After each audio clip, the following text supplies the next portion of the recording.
Okay, class 9, let's move on to the next topic, that is the guiding values of the Indian Constitution. क्या values हैं जो कि हमारे Indian constitution को guide करती हैं। तो इसके लिए हमें समझना है प्रियम्बल के बारे में। एक्चुअली जो भी अंडरस्टैंडिंग है कि कॉन्स्टिट्यूशन हमारा किस बारे में, वही इसकी फिलोसफी, तो हमको वो समझना है। तो उसके लिए हमें प्रियम्बल को समझना पड़ेगा। अब प्रियम्बल क्या होता है? Preamble is an introduction to the constitution. जैसे स्टार्टिंग में आपके चैप्टर के इंट्रोडक्शन होता है, परिचय होता है, उसी तरह से प्रियम्बल जो है वो कॉन्स्टिट्यूशन का इंट्रोडक्शन है, जो हमें कॉन्स्टिट्यूशन की गाइडिंग वैल्यूज़, उसके प्रिंसिपल के बारे में बताता है। जो भी हमारे इंपॉर्टेंट टर्म्स हैं वो सारे उसमें एम्बडीड है। एक एक टर्म का प्रॉपर मीनिंग है कि उस वर्ड के अकॉर्डिंग हमें क्या क्या राइट्स मिलने वाले हैं। तो वो हमारे फिलोसफी है कॉन्स्टिट्यूशन के पीछे, और वो सारा प्रियम्बल में लिखा हुआ है। तो हम यहाँ स्टार्ट करेंगे। Begin by understanding the overall philosophy of what our constitution is all about. हमारा कॉन्स्टिट्यूशन किसके बारे में है, और इसके लिए दो तरीके हम इस्तेमाल करते हैं। We can understand it by reading the views of some of our major leaders.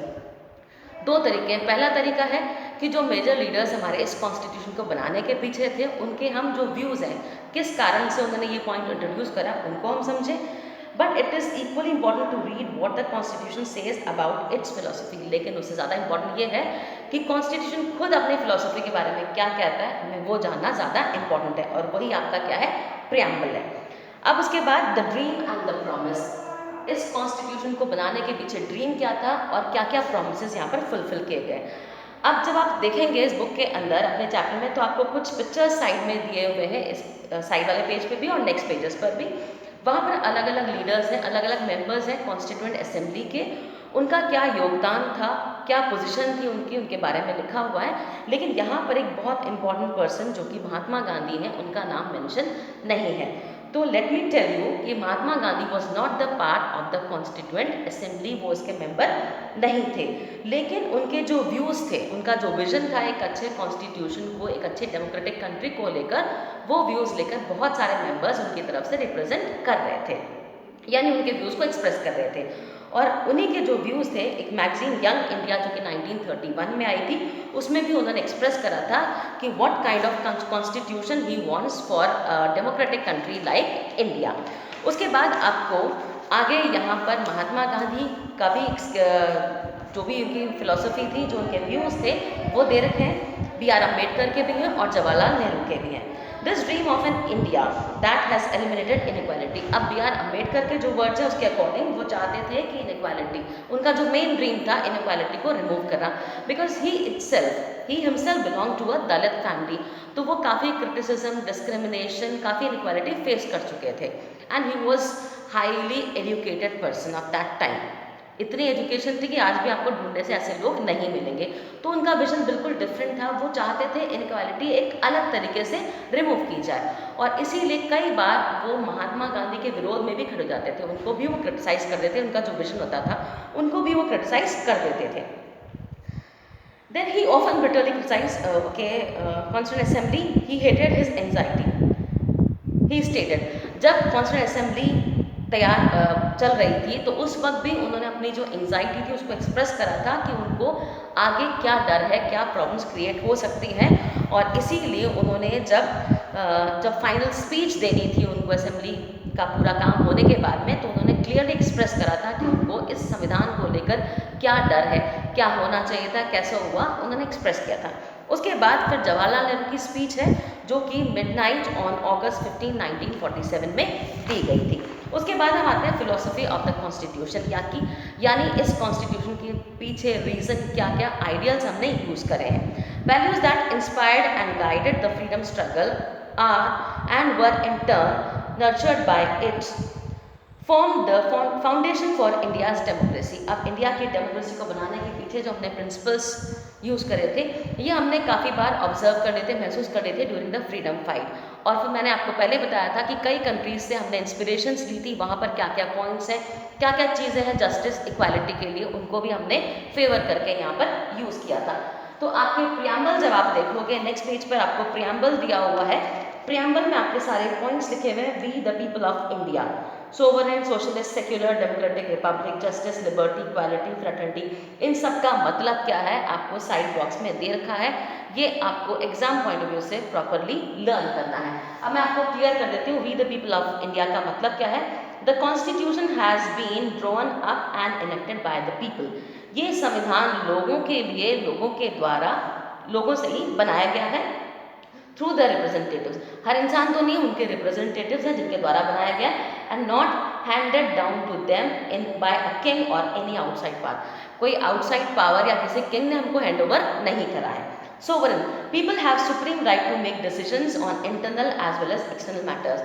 अब हमारे ऊपर ये पूरा अधिकार है, हमारी पूरी जिम्मेदारी, हमारा पूरा राइट है कि हम अपनी इंटरनल और एक्सटर्नल मैटर्स में खुद डिसीजन लेंगे। No one can interfere, no one can decide. Socialist, wealth is generated socially. जो हमारी वेल्थ है उस पर सबका इक्वली पार्ट रहेगा। इंडिया की जो भी रिसोर्स है, जो भी सुविधा सरकार की तरफ से मिलती है, वो सब इक्वली शेयर की जाएगी। सोशलिस्ट कंट्री है। Be share equally by society. Government should regulate the ownership of land and industry to reduce social economic inequalities. सरकार की जिम्मेदारी बनती है कि जो ओनरशिप ऑफ लैंड है यानी सरकारी प्रॉपर्टी है, उसको सोशल इकोनॉमिक इनइक्वालिटीज को रिमूव करने के लिए यूज़ करें। सेक्युलर, इंडिया में कोई एक प्रॉपर रिलीजन नहीं है जो कि आपके ऑफिशियल रिलीजन बनाकर आपके ऊपर थोपा गया है। यहाँ पर सभी रिलीजन्स इक्वल हैं, हर रिलीजन की इक्वल इंपॉर्टेंस है, इक्वल वैल्यू है। आप जिस रिलीजन को चाहो आप उसको प्रोपगेट कर सकते हो, उसको प्रॉस्पर कर सकते हो, उसको आप प्रैक्टिस कर सकते हो।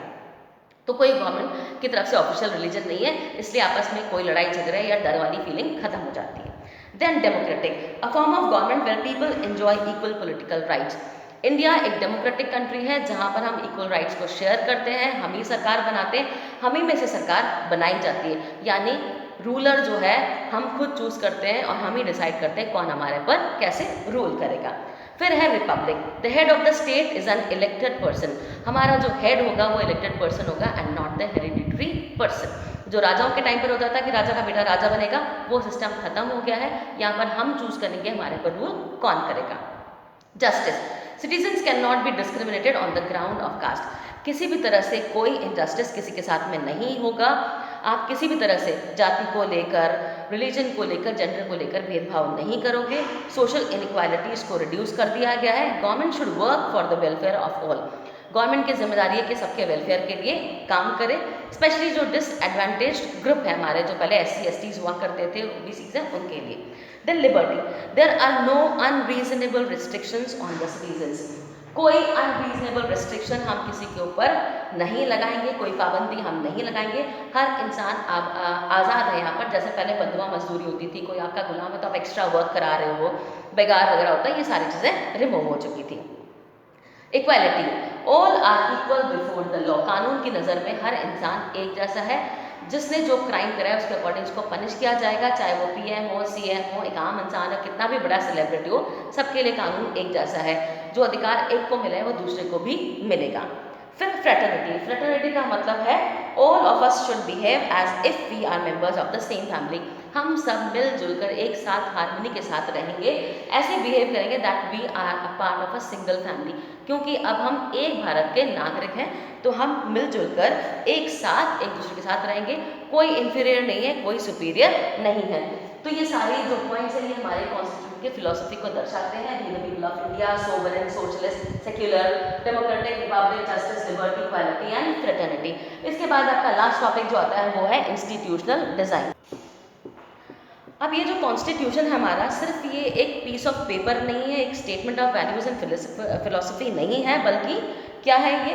It is an arrangement of, it is a guideline that represents the institutional arrangements. किस तरह से हमारा इंस्टीट्यूशन, हमारी कंट्री की जो गवर्नमेंट है, किस तरह से वर्क करेगी और लोगों के लिए क्या क्या बेनिफिट्स इसमें दिए जाएंगे। Much of the document called constitution of India is about these arrangements. और हमारा संविधान इन्हीं अरेंजमेंट्स के बारे में है। अब जिन लोगों ने भी ये कॉन्स्टिट्यूशन ड्राफ्ट किया था, बनाया था, feel that it has to be in accordance with the people's aspiration. उन्होंने हमेशा ये ध्यान रखा है कि ये लोगों की एस्पिरेशन, उनकी जो सोच है, उनके व्यूज़ के अकॉर्डिंग होना चाहिए। क्योंकि सोसाइटी कभी भी एक जैसी नहीं रहती है, इट कीप्स ऑन चेंजिंग।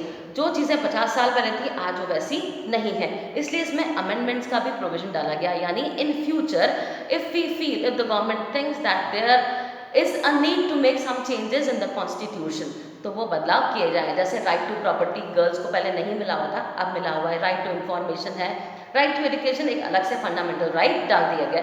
तो टाइमली जो चीज़ें ज़रूरत लगती है हमें चेंज करने की, वो हमने की तो अमेंडमेंट्स का प्रोविजन रखा गया है। So they made provisions to incorporate changes from time to time.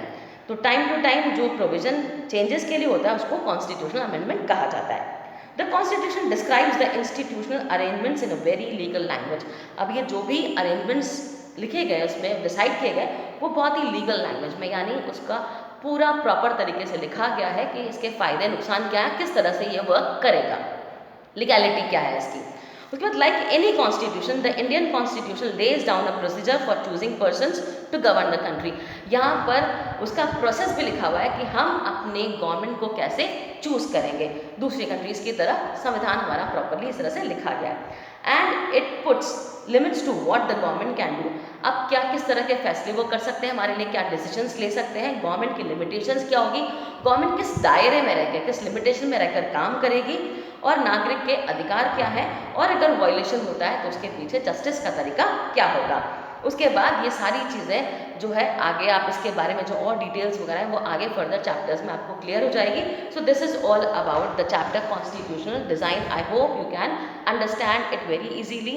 अगर आपको नहीं समझ में आता है तो आप वीडियो को बार बार समझिए, बुक को साथ रखिए, आपको ये चैप्टर बिल्कुल अच्छे से क्लियर हो जाएगा। Thank you.